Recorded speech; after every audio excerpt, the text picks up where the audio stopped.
Lucy, എടി Lucy, നേരെ ഇത്രയായിട്ടും ഒരു ചായ തരാൻ നിനക്ക് സമയമായില്ലേ? എന്തോ പറയാനാ, എന്റെ ഒരു തലവര. ആ പത്രം ഇങ്ങോട്ടെടുത്ത് ദേഹം നോക്കി നിൽക്കുന്നുണ്ട്. എടി ലൂസിയെ, ഇന്നാ അമ്മച്ചി ചായ. എത്ര പ്രാവശ്യം വിളിക്കണം മടി? നിനക്ക് എന്താ അവിടെ ഇത്ര ജോലി?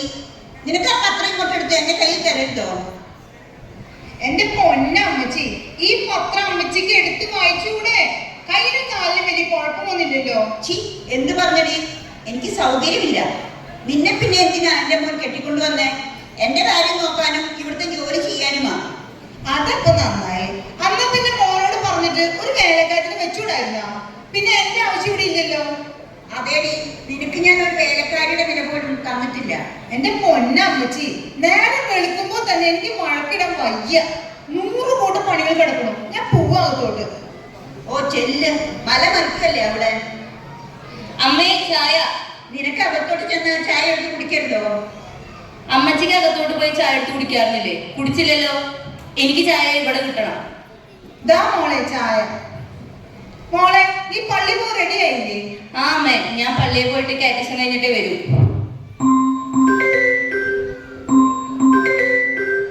ആ ഞാൻ വരുവാ. അയ്യോ മോളെ, നീ ചായ കുടിക്കാതെയാണോ പള്ളി പോകുന്നത്? ഏത് സമയവും ഒരു ഫോൺ തന്നെ. ഇതൊക്കെ എവിടെ ചെന്ന് അവസാനിക്കുകയാവോ? അമ്മച്ചി, രാവിലെ ഇടിയപ്പം മുട്ടക്കറി ഉണ്ടാകട്ടെ. എന്തെങ്കിലും ഒന്നും ഉണ്ടാക്കുക. നിനക്ക് ഇഷ്ടപ്പെട്ടതല്ലേ നീ ഉണ്ടാക്കുള്ളൂ. ബെസ്റ്റ്. അമ്മച്ചിക്ക് ഇടിയപ്പം മുട്ടക്കറി ഇഷ്ടമാണല്ലോ, അതുകൊണ്ടല്ലേ ഞാൻ അത് ഉണ്ടാക്കുന്നത്. അല്ലാതെ എന്റെ ഇഷ്ടത്തിന് ഞാൻ ഒന്നും ഉണ്ടാക്കുന്നില്ല. കഷ്ടം തന്നെ. ഓ സമ്മതിച്ചു. എന്തെങ്കിലും ഉണ്ടാക്കിക്കൊണ്ട് വാ.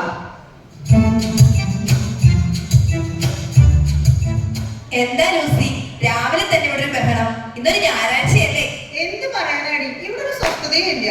എപ്പോഴും വഴക്കാം. അമ്മച്ചി ഒരു സ്ഥലത്ത് ഇരുന്ന പിന്നെ എല്ലാ സാധനവും അവിടേക്ക് കൊണ്ടു ചെന്ന് കൊടുക്കണം. ഒരു പച്ചക്കറിയെങ്കിലും അരിഞ്ഞ് സഹായിച്ചുകൂടെ? എന്റെ കാര്യം വലിയ കഷ്ടാന്നേ. എന്റെ കാര്യം പറയുകയാണെങ്കിൽ എനിക്ക് വീട്ടിൽ ഒരു പ്രശ്നവുമില്ല. ഞാനും അമ്മച്ചിയും കൂടിയാണ് എല്ലാ പണികളും ചെയ്യുന്നത്. എല്ലായിടത്തും പോകുമ്പോഴും ഞങ്ങൾ ഒരുമിച്ച് തന്നെ. ഓ, നിന്റെ ഒരു ഭാഗ്യം. എന്റെ തലവര ഇങ്ങനെയായി പോയി. എന്റെ ലൂസി, അതെല്ലാം മാറും. നമുക്ക് പ്രാർത്ഥിക്കാം. എന്റെ അമ്മച്ചി പള്ളിയിൽ പോകാനായി ഇപ്പൊ വരും. അല്ല, നിങ്ങൾ ഇന്നും പള്ളിയിൽ വരുന്നില്ലേ? ഇന്നലെയും ഞാൻ പറഞ്ഞതല്ലേ ഞങ്ങൾ ഇതിലേ വരാം, നമുക്ക് ഒരുമിച്ച് പോകാമെന്ന്. എനിക്കൊന്നും വയ്യ. എനിക്കില്ലാത്ത അസുഖങ്ങളൊന്നുമില്ല. പ്രഷർ, ഷുഗർ, കൊളസ്ട്രോള്, അങ്ങനെ എല്ലാം ഉണ്ട്. ഇതൊക്കെ ആർക്കാരും ഇല്ലാത്തത്? നമ്മൾ ഒരേ പ്രായക്കാരല്ലേ? എനിക്കും ഈ അസുഖങ്ങളെല്ലാം ഉണ്ട് എന്ന് പറഞ്ഞ് ഞാൻ എങ്ങും പോകുന്നില്ലേ? ഞാൻ എല്ലാ ആഴ്ചയും പള്ളിയിൽ പോകും. ലൂസി, നീ ഇന്നും പള്ളിയിൽ വരുന്നില്ലേ? അച്ഛന്മാർ നിങ്ങളെ അന്വേഷിക്കുന്നതുകൊണ്ട് ഇന്ന് നമുക്ക് ഒരുമിച്ച് പോകാമെന്ന് കരുതിയ ഞങ്ങൾ ഈ വഴി വന്നേ. നിങ്ങളോട് എന്തിനാ തിരക്കുന്ന? അച്ഛന്മാർക്ക് ഈ വീട് അറിയത്തില്ലേ? അറിയത്തില്ലേ? ഞാനൊന്നും വരുന്നില്ല. 6 ദിവസം ജോലിക്ക് പോകണം. ഞായറാഴ്ച ഒരു ദിവസമാണ് ലീവ് കിട്ടുന്നത്. അന്ന് വീട്ടിൽ ഒത്തിരി ജോലികളുണ്ടാകും. ഞാനും നിന്നെ പോലെ ജോലിക്ക് പോകുന്നല്ലേ എന്ന് കരുതി ഞാൻ കുർബാനയൊന്നും മുടക്കാറില്ലല്ലോ. എന്നും 9 മണിയാകുമ്പോൾ എഴുന്നള്ളും, 6 മണിയാകുമ്പോ കയറി വരും. ഇന്നെങ്കിലും വീട്ടിലിരുന്ന് എന്റെ കാര്യമൊക്കെ ഒന്ന് നോക്ക്. വാ മോളെ, നമുക്ക് പോകാം. അച്ഛൻ നിങ്ങളെ പള്ളിയിൽ കാണുന്നില്ലെന്ന് പറഞ്ഞതുകൊണ്ട് തിരക്കാനും വിളിക്കാനുമാണ് ഞങ്ങൾ വന്നത്. ആട്ടെ, നിന്റെ മോളെ എവിടെ? കൊച്ചുമോള്, അവളും വരുന്നില്ലേ? ഓ, അവള് രാവിലെ പള്ളിയിൽ പോയി. എന്നാൽ ഞങ്ങളും പോവാം.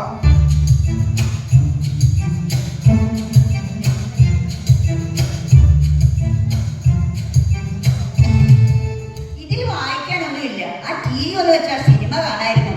ദാ അമ്മച്ചി, ആഹാരം കഴിക്കേ. എടി, ആ TV ഒന്ന് വെച്ചേ. TV കണ്ടുകൊണ്ട് ഭക്ഷണം കഴിക്കട്ടെ. ഹലോ, ആരാ? ഹലോ, ഞാൻ ജനറൽ ഹോസ്പിറ്റലിൽ നിന്നാണ്. നിങ്ങളുടെ മകളാണോ അന്ന? നിങ്ങൾ അത്യാവശ്യമായി ഒന്ന് ഇവിടെ വരെ വരണം. അയ്യോ, അവള് രാവിലെ പള്ളിയിൽ പോയതാണല്ലോ. പിന്നെ എന്ത് പറ്റി? ഞാൻ ഇപ്പൊ വരാം. നീ ഇതെങ്ങോട്ടടി? ആരടി വിളിച്ചേ? ഒന്നുമില്ല അമ്മച്ചി, ഞാൻ ഇപ്പൊ വരാം.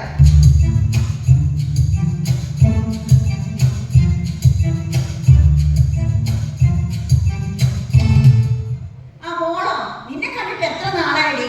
നീ കുറെ നാളായല്ലോ ഇങ്ങോട്ട് വന്നിട്ട്.